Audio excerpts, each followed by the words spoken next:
السلام علیکم، کیسے ہیں آپ سب؟ آپ دیکھ رہے ہیں ظاہر نواز ٹی وی، اور میں آپ کو ڈاکٹر اسرار احمد صاحب کا بیان سنانا چاہوں گا، جس میں وہ یہودیوں یعنی کہ اسرائیل کے جو یہودی ہیں ان کی تمام اسرار احمد صاحب کے بیان میں آپ کو ملے گی۔ اس کے بعد کے بالوں کے بنے ہوئے کمبلوں کا خیمہ رہے گا جس میں اللہ تعالیٰ کلمہ اسلام کو داخل نہ کر دے، لیکن یہ داخلہ دو طریقے سے ہوگا، بعز عزیز و ذل ذلیل، یا صاحب عزت کے اعزاز کے ساتھ یا کسی مغلوب کی مغلوبیت کے ساتھ، یعنی یا تو اللہ تعالیٰ ان کا اعزاز فرمائے گا اور وہ کلمہ اسلام کے خود قائل ہو جائیں گے۔ جب گھر والا خیمے والا اسلام لے آئے گا تو اسلام اس کے گھر میں داخل ہوگا، اس کو بھی عزت نصیب ہوگی۔ وَلِلَّهِ الْعِزَّةُ وَلِرَسُولِهِ وَلِلْمُؤْمِنِينَ، عزت تو حق ہے اللہ کا، اس کے رسول کا اور اہل ایمان کا۔ اور اگر وہ اسلام قبول نہیں کرے گا تو یؤت الجزیۃ عن ید وہم صاغرون، چھوٹے ہو کر رہنا پڑے گا، جزیہ دینا ہوگا، اسلام کی بالادستی قبول کرنی ہوگی۔ بتائیے اس کے بعد بھی کوئی شک ہے؟ یہ ہے آسمانی نقشہ۔ یہ اللہ فرما رہے ہیں واللہ متم نورہ ویابی اللہ الا یتم نورہ لیظہرہ علی الدین کلہ ولو کرہ المشرکون، یہ اللہ کا فیصلہ ہے۔ ادھر یریدون لیطفئوہ ہے، یہ زمینی نقشہ ہے۔ اب شکل کیا ہے؟ اب میں آپ سے عرض کر دوں کہ ان دونوں کے مابین جو خلا نظر آ رہا ہے، کوئی شخص یقین کے ساتھ نہیں کہہ سکتا کہ اب حالات کا کیا رخ ہوگا، اس لیے کہ ظاہر بات ہے قرآن مجید میں مستقبل کے بارے میں خود حضور سے کہلوایا گیا، وَإِنْ أَدْرِي أَقَرِيبٌ أَمْ بَعِيدٌ مَا تُوعَدُونَ، لوگوں مجھے معلوم نہیں ہے کہ جس بات کی تمہیں خبر دی جا رہی ہے وہ قریب آ چکا ہے یا دور ہے۔ وَإِنْ أَدْرِي لَعَلَّهُ فِتْنَةٌ لَكُمْ وَمَتَاعٌ إِلَىٰ حِينٍ، اور میں نہیں جانتا، ہو سکتا ہے اللہ کچھ اور مہلت دے دے تمہیں، اور کچھ اور آزمائش جو ہے اس کے لیے تمہارے لیے کوئی اور مہلت عطا فرما دے، ہو سکتا ہے۔ تو میں بھی کسی دعوے سے نہیں کہہ رہا، لیکن دو امکانات ہیں۔ امکان نمبر ایک کیا ہے؟ ابھی عالم اسلام کا ایک سالڈ بلاک ہے جو یہودی ورلڈ آرڈر کی نگاہوں میں کھٹک رہا ہے۔ میں کھٹکتا ہوں دل یزداں میں کانٹے کی طرح۔ اگرچہ ان کی اسٹریٹجی کیا ہے؟ ایک ایک کر کے ان کے حصے بکھرے کر کے تیا پانچا کرو۔ ابھی وہ بلاک کون سا ہے؟ ایران ہے، افغانستان ہے، پاکستان ہے، اور روسی ترکستان سے آزاد ہونے والی جو ریاستیں ہیں، یہ ایک سالڈ بلاک ہے۔ یہ عجمی مسلمان عربی نہیں، عربی گئے، یہ نوٹ کر لیجئے، اس لیے کہ عربوں کو اللہ نے فضیلت دی تھی، محمد ان میں سے تھے صلی اللہ علیہ وسلم، یہ رتبہ بلند ملا جن کو مل گیا۔ لیکن ساتھ ہی اللہ نے دھمکی بھی دے دی تھی سورہ محمد میں، ان تتولوا یستبدل قوما غیرکم، اگر تم پیٹھ دکھا دو گے اس مشن کو جو ہم نے تمہارے حوالے کیا ہے، تمہیں ہٹائیں گے، کسی اور کو لے آئیں گے۔ اور یہ بات ہو چکی ہے 13ویں صدی عیسوی میں، 1258 میں، جب سقوط بغداد ہوا ہے، عربوں کے ہاتھ سے عالم اسلام کی قیادت چھین لی گئی، معزول کر دیے گئے۔ اس کے بعد قیادت کن کے ہاتھوں میں آئی؟ ترکوں کے ہاتھ میں، ترکان تیموری ہندوستان میں، ترکان صفوی ایران میں، ترکان سلجوقی مڈل ایسٹ میں، اور ترکان عثمانی کا تو کہنا ہی کیا ہے، وہ ایشیا مائنر سے چل کر آپ کو معلوم ہے کہ مشرقی یورپ کا کتنا بڑا علاقہ، دی گریٹ آٹومان امپائر اس صدی کے آغاز تک قائم تھی۔ اس صدی میں عجیب عجیب معجزے ہوئے ہیں۔ گریٹ آٹومان امپائر جو 3 بر اعظموں پر محیط، نام و نشان ختم۔ The great U S S R, نام و نشان ختم۔ اب تو روس صاحب ایک ملک کی حیثیت سے رہ گئے۔ یہ اس صدی میں دو اور وقت نہیں ہے میں اور آپ کو کیا بتاؤں، اس صدی میں تو بڑے بڑے عجیب عجوبے ہوئے ہیں، بڑی بڑی 2 عظیم جنگیں ہو چکی ہیں، تیسری جو ہے سر پر کھڑی ہے، دور نہیں ہے، جس کو حدیث میں کہا گیا ہے الملحمۃ العظمی، تاریخ انسانی کی عظیم ترین جنگ، اور وہی صلیبی جنگ جس کا آغاز بوسنیا سے ہو چکا ہے۔ بہرحال اس وقت جو میں کہہ رہا تھا، ورنہ میرے پاس تو یعنی یہ کہ درد دل کہنے کے لیے وقت نہیں ہے، مجھے اپنی بات کو محدود کرنا پڑ رہا ہے، لیکن میں اب آ رہا ہوں اصل موضوع کی طرف، کہ ایک امکان تو یہ ہے کہ اس بلاک میں اسلام کا احیاء ہو، اور اس کے لیے کچھ نویدیں بھی موجود ہیں احادیث نبویہ میں۔ وہ تو آپ نے سنا ہوگا اقبال کا شعر، میرے عرب کو آئی ٹھنڈی ہوا جہاں سے، میرا وطن وہی ہے، میرا وطن وہی ہے۔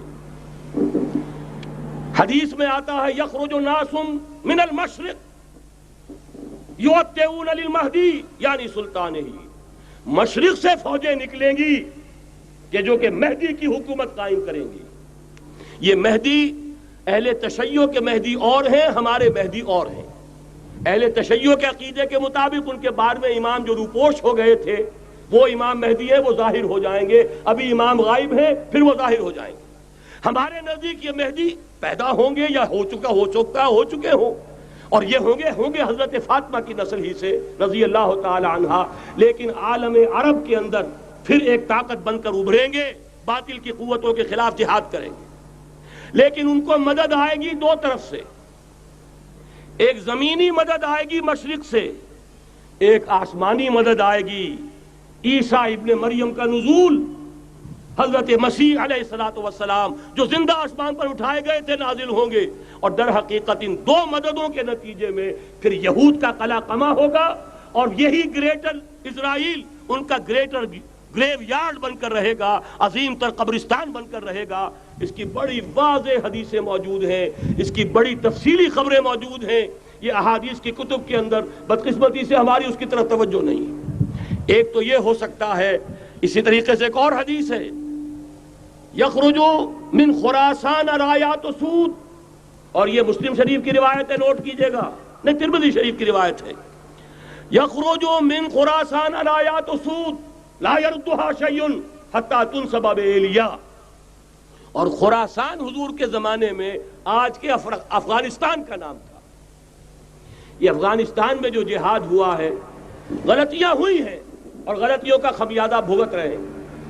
یہ تو اللہ تعالیٰ کی سنت ہے جس میں اللہ نے صحابہ کو بھی ایگزمپٹ نہیں کیا، غلطی کی سزا دی ہے۔ 35 صحابہ کی غلطی غزوہ احد میں ہوئی، جہاں سے حکم تھا کہ مت ہٹنا، 50 میں سے 35 ہٹ گئے، نتیجہ کیا نکلا؟ فتح شکست میں بدل گئی، 70 صحابہ شہید ہو گئے۔ اللہ تعالیٰ نے فرمایا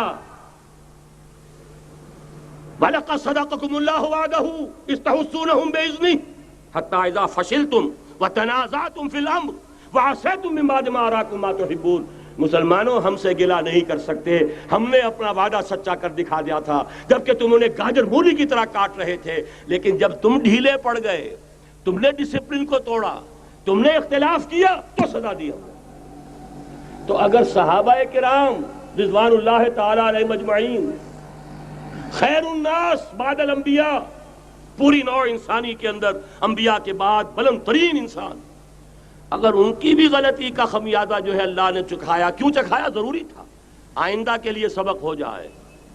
یہ وَلِيُمَحِّصَ مَا فِي قُلُوبِكُمْ، تاکہ تمہارے دلوں کے اندر اگر کہیں کوئی کھوٹ ہے اور پاک کر دیں ہم۔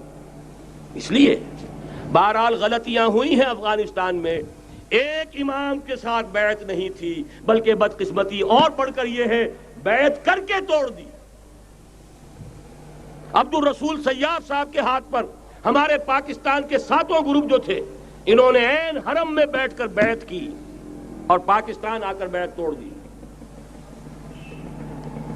سزا اس کی مل رہی ہے، آپس کی خانہ جنگی یوں ہی نہیں ہو رہی، کوئی سبب ہے، لہذا یہ سزا تو ملے گی، لیکن جتنا خون یہاں پر خلوص کے ساتھ دیا گیا ہے اس کی مقدار بھی کم نہیں ہے، یہاں سے خیر برآمد ہوگا۔ اور دوسری بات اپنے بارے میں نوٹ کر لیجئے، یہ پاکستان، بچا کھچا Pakistan, what remains of Pakistan, یہ اصل میں ہے کیا؟ مولانا بہت خوبصورت انداز میں فرما رہے تھے، یہ 313 نہیں تھے، اسلام تھا۔ اسی طرح نوٹ کیجئے، پاکستان نہیں ہے، 4 صدیوں کی تجدیدی مساعی کا حاصل ہے۔ آپ نے کبھی نوٹ کیا ختم نبوت کے بعد اب سب سے اونچا منصب کس کا ہے؟ مجددین۔ سنن ابی داؤد کی روایت، ان اللہ یبعث فی هذه الامہ علی راس کل 100 عام من یجدد لها دینها۔ اور نوٹ کیجئے، کوئی بات ہے 1000 برس تک سارے مجدد عالم عرب میں پیدا ہوئے، جیسے ہی دوسرا 1000 سال شروع ہوا، الف ثانی کا مجدد اعظم شیخ احمد سرہندی کہاں تھا؟ صنم خانہ ہند میں۔ حاضر ہوا میں شیخ مجدد کی لحد پر، وہ خاک کے ہے زیر فلک مطلع انوار، گردن نہ جھکی جس کی جہانگیر کے آگے، جس کے نفس گرم سے ہے گرمی احرار۔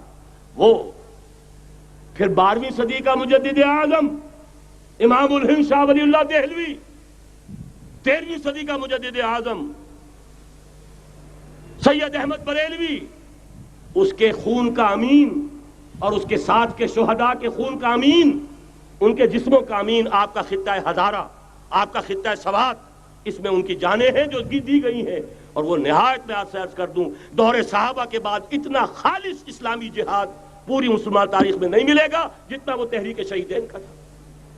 14ویں صدی ہجری میں شیخ الہند جیسا مجاہد اعظم کہ انگریز نے گرفتار کر کے قید بھی کیا ہے، تو کہاں ہندوستان میں نہیں، کہاں جزیرہ سائرس، کیا نام تھا، مالٹا، جزیرہ مالٹا بحر روم میں اقبال کے نفس سے ہے لالے کی آگ تیز، ایسے غزل سرا کو چمن سے نکال دو، کہیں ہندوستان کی کسی جیل میں ہوا تو شاید اس کے نفس کی گرمی ہی سے کوئی حرارت پیدا ہو جائے۔ اور اسی صدی میں 14ویں صدی ہجری میں اقبال جیسا مفکر، اسی 14ویں صدی ہجری میں مودودی جیسا مصنف، اسی 14ویں صدی ہجری میں مولانا الیاس جیسا مبلغ رحمہم اللہ، عظیم شخصیتیں آج پورے عالم اسلام میں آپ کو تبلیغی دوست ملیں گے۔ یہ کہاں سے شروع ہوئی تحریک؟ دہلی کی ایک چھوٹی سی مسجد سے، وہ مسجد بنگلے والی اب تو بڑی عالیشان ہو گئی ہے، جب وہاں شروع ہوا تھا کام بڑی چھوٹی سی مسجد۔ یہ سارے کام یہاں کیوں ہوئے؟ پورا عالم اسلام آزاد ہوا، کہیں نعرہ اسلام کا نہیں لگا، کہیں عرب قومیت پر، کہیں کسی اور عصبیت پر تحریکیں چلی ہیں، صرف تحریک پاکستان تھی کہ پاکستان کا مطلب کیا؟ لا الہ الا اللہ۔ کوئی سبب ہے کہ یہاں قرارداد مقاصد پاس ہوئی، حاکمیت اللہ کی ہے، کہ اکبر نام لیتا ہے خدا کا اس زمانے میں۔ یہ سارا ماضی سامنے رکھیے اور حضور کی دی ہوئی پیشن گوئیوں کا مستقبل سامنے رکھیے، ان دونوں سے ثابت ہوتا ہے اس خطہ ارضی سے کچھ ہونا ہے۔ اگرچہ بھٹکے ہوئے ہیں لیکن کبھی بھولی ہوئی منزل بھی یاد آتی ہے راہی کو، اور بھٹکے ہوئے آہو کو پھر سوئے حرم لے چل، اس کی ضرورت ہے۔ مسلمان کو پھر اس کا مقصد یاد دلایا جائے۔ پاکستان اس لیے نہیں بنایا گیا تھا کہ ہمارے ہاں ٹاٹے اور برلے نہیں تھے تو ہمارے پاس اس کے بھی باپ وجود میں آ جائیں، اس لیے تو نہیں بنایا گیا تھا۔ پاکستان اس لیے نہیں بنایا گیا تھا کہ جاگیرداروں کی جاگیرداریاں محفوظ ہو جائیں، پاکستان اس لیے تو نہیں بنایا گیا تھا۔ اور یہ کہ نمازیں اور مسجدیں تعمیر ہو جائیں، مسجدیں تو امریکہ میں تعمیر ہو رہی ہیں، عالی شان سے عالی شان، اس لیے پاکستان نہیں بنا تھا۔ آج بھی مسلمان، میں معذرت سے عرض کر رہا ہوں مولانا سے، آج بھی بھارتی مسلمان کی ایوریج نمازی ہونے کے اعتبار سے پاکستانی مسلمان سے کہیں بہتر ہے۔ آج بھی برقع نظر آ جائے گا تو ہندوستان میں نظر آ جائے گا۔ میں نے اپنی آنکھوں سے دیکھا چند سال پہلے، جب مکہ مسجد حیدرآباد دکن میں 3 دن مسلسل میری تقریریں ہوئی ہیں، 10,000 مرد اور 5,000 خواتین، اور ان میں سے کوئی بغیر برقعے کے نہیں تھی۔ ایک سیلاب نظر آ رہا تھا برقعوں کا کہ جب جلسہ ختم ہوا ہے رات کے 12 بجے 3 دن تک متواتر۔ یہاں کہاں نظر آئے گا برقع آپ کو؟ یہاں تو جس کے بعد 2 پیسے ہو گئے اس نے سب سے پہلے برقع اتار کے پھینک دیا۔ معلوم اچھی طرح سمجھ لیجئے، یہ چیزیں تو وہاں زیادہ ہیں یہاں کی نسبت۔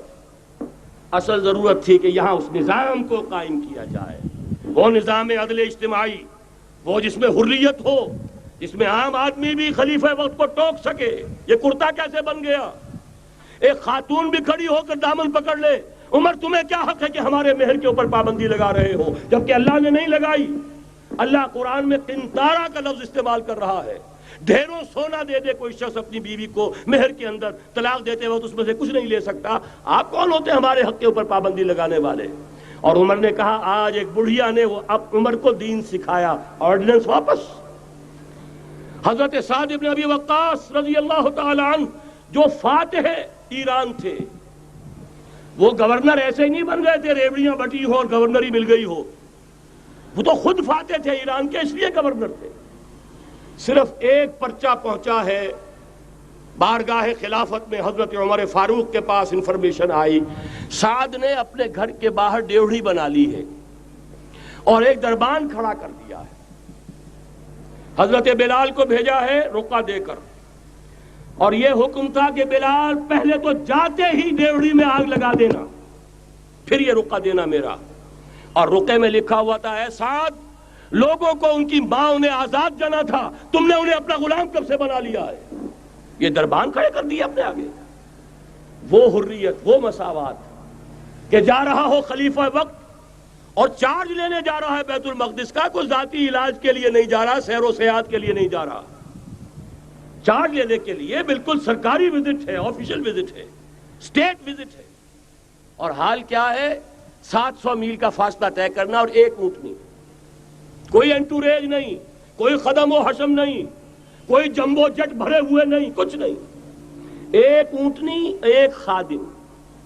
اس ایک اونٹنی پر چونکہ راستے کا راشن بھی ہے، لہذا 2 آدمی نہیں بیٹھ سکتے، ایک بیٹھ سکتا ہے. ایک منزل خلیفہ وقت بیٹھا ہوا ہے اوپر اور خادم نکیل پکڑ کر چل رہا ہے. اگلی منزل خادم اوپر بیٹھا ہے اور خلیفہ وقت عمر بن الخطاب رضی اللہ تعالی عنہ اور وہ آگے آگے نکیل پکڑ کر چل رہے ہیں. یہ نظام چاہیے آج نوع انسانی کو. اس کے انتظار میں، اس کی تلاش میں نوع انسانی نے کتنے تجربے کر لیے، کیسی چھلانگیں لگائیں، ملوکیت ختم کی، آسمان سے گرا کھجور میں اٹکا، جمہوریت آئی نام نہاد، لیکن وہ سرمایہ دارانہ نظام بن کر آگے سے بڑھ کر لعنت بن گئی. پہلے جاگیردار مسلط تھا، اب سرمایہ دار اور کارخانے دار مسلط ہو گیا. اس سے نکلنے کے لیے زور لگایا، کمیونزم کی طرف گئے، چھلانگ لگائی، اب ایک پارٹی ڈکٹیٹر بن کر بیٹھ گئی. انسان رست از یک بنتا افتاد در بندے دیگر، ایک چیز سے غلامی سے نجات پاتا ہے، دوسری میں پھنس جاتا ہے. اور کیوں؟ کہ وہ نظام عدل اجتماعی جو محمد عربی کو دے کر بھیجا گیا تھا، اس کے کسٹوڈین سوئے ہوئے ہیں. اس کے کسٹوڈینز کو اندازہ ہی نہیں. یہ نسخہ تو ہمارے پاس تھا، ہمیں عمل کرنا تھا اور دنیا کے سامنے پیش کرنا تھا. پاکستان بنایا اس لیے گیا تھا کہ ہم اس کا ایک نمونہ دنیا کے سامنے پیش کریں گے. قائد اعظم نے فرمایا تھا کہ ہم یہ چاہتے ہیں کہ پاکستان کی صورت میں عہد حاضر میں اسلام کے اصول حریت و اخوت و مساوات کا ایک نمونہ قائم کر کے دکھائیں. کہاں ہے وہ؟ بھٹک گئے، سو گئے. بہرحال اب بھی وقت ہے، جب تک سانس تب تک آس. میرے عزیز نے تو ڈرایا ہے اور صحیح ڈرایا ہے. اللہ تعالیٰ نے 25 برس انتظار کیا تھا. پہلے عذاب کا کوڑا پھر مارا ہماری پیٹھ پر. وَلَنُذِيقَنَّهُم مِّنَ الْعَذَابِ الْأَدْنَىٰ دُونَ الْعَذَابِ الْأَكْبَرِ. بڑے عذاب سے پہلے چھوٹا عذاب کا مزہ چکھائیں گے.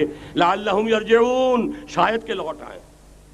وہ ہم سے 1000 میل کے فاصلے پر ہوا تھا، اگرچہ 93,000 ہمارا کڑیل جوان، جن میں غالباً 43,000 فوجی اور یہ کہ تقریباً اتنی تعداد میں جو غیر فوجی تھے، وہ اس ہندو کے غلام بنے، قیدی بنے جن پر 800 برس تک، کہیں 600 برس تک، کہیں 1000 برس تک حکومت کی تھی. اتنی بڑی شکست کا کلنک کا ٹیکا ہماری پیٹھ پر پڑا. پہلے عذاب کا کوڑا آ گیا تھا. 25 برس ہو گئے تھے قمری حساب سے، نوٹ کر لیجئے. یہ نہ سمجھیے 24.25 برس ہوئے تھے، 24.25 برس قمری حساب سے 25 برس تھے. اور اب نوٹ کر لیجئے اگلے 25 برس کے پورے ہونے میں اگلے رمضان کی 27 تاریخ تک صرف مہلت ہے. نصف صدی پوری ہوا چاہتی ہے. کوئی عجب نہیں اس عذاب الادنا سے بعد ہم جاگے نہیں، ہوش میں نہیں آئے. کوئی عجب نہیں کہ بڑے عذاب کا کوڑا ہماری پیٹھوں پر برس جائے. لیکن مجھے یہ یقین ہے، نوٹ کر لیجئے، اگر یہ دوسرا امکان ہو گیا، خدا نہ خواستہ اللہ کے عذاب کا کوڑا ہماری پیٹھ پر برسا، مجھے یقین ہے اللہ